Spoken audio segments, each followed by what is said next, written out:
Yo, so today I'm going to do a review on the Kurt Cobain journals. I'm just going to review it for what it is, which is like the only way I can review things, because it's a quite difficult thing to review since it was written without the notion of ever being read. What the journals consist of are song lyrics, letters to friends, cartoons, there's lots of drawings in it, song playlists, video ideas. It's a mishmash of a lot of different things. I had this sitting on my shelf for about a year or so before I decided to pick it up. What kind of put me off was that the fact that it's all in Kurt Cobain's handwriting, but it is like you open it up and some of it is perfectly clear and some of it isn't.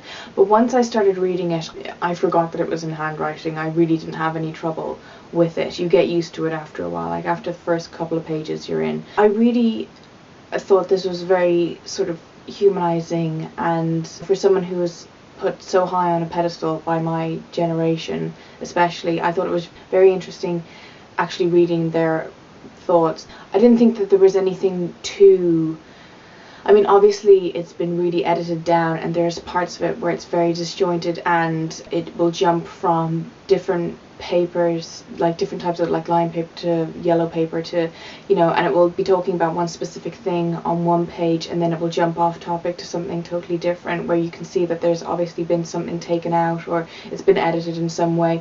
And you know what, I don't mind that, if it was something extremely personal that was written.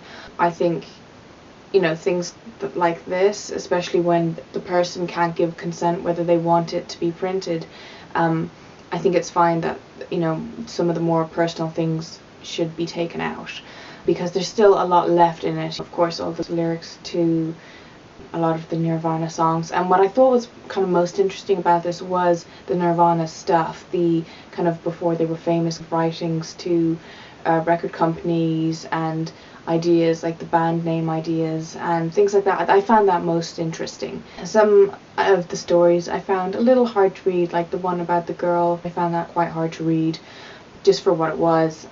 What kind of struck me most about this was all the anti-rape things that were in it, and that really made me think, because I will think about this book from time to time. I read this book about 4 months ago, yet I still think about it. I wouldn't say on a daily basis, on a weekly basis though. Like I'll be just lying in bed and it will pop into my mind, or I'll be in the shower shampooing my hair and it will just pop into my mind. And I've actually marked 2 parts of it. You probably can't see that. I've marked 2 parts of it where I liked what Kurt Cobain was saying, and one of the parts is one of the quotes that you often see on Tumblr, of the "I like to feel guilty for being a white American male." That quote, and it's actually much longer than it is. If you've seen it on Tumblr, then you know what I'm talking about, but it's actually, there's a good bit more to the quote after that part, and the part that comes after it is far more interesting than the actual quote itself, like the bit that comes before it. The other part of it that really struck me was when he's talking about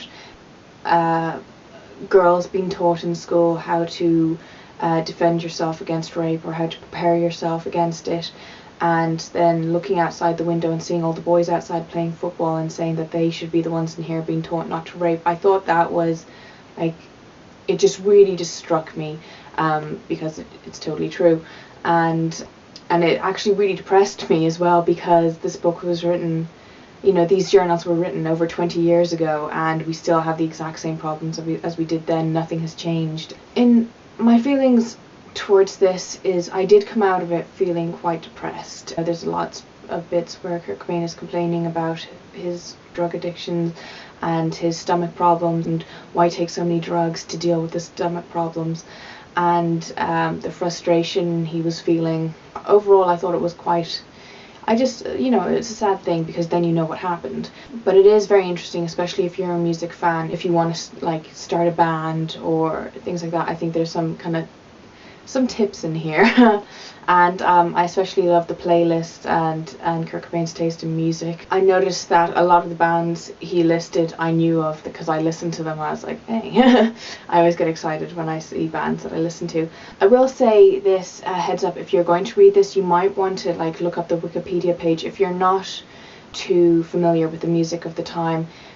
because the letters that are in this are a lot of them are to other people in different bands. You might just want to look it up because it might be a bit confusing to you to read a letter from Kurt Cobain to someone that you don't know and you don't really know what they're talking about. That would be just my one tip. Just look it up on Wikipedia if you're going to read it. A lot of people have a problem that it was, you know, whether this book should have been printed or not, and I can't take a stance on that because I bought it. Maybe rent it from a library or buy it secondhand if you have a problem with that sort of thing. I would recommend this if you're interested in music, if you're interested in Nirvana. It's definitely made a lasting effect on me, and though I can pinpoint some of the things, there are other things that I do think about that just kind of struck me. I did feel bad. It's starting to rain now, but I did feel bad. There is, when you start reading it, there is a guilty feeling of like, should I be reading this? Should I not be reading this and stuff? And you know what, we'll never know.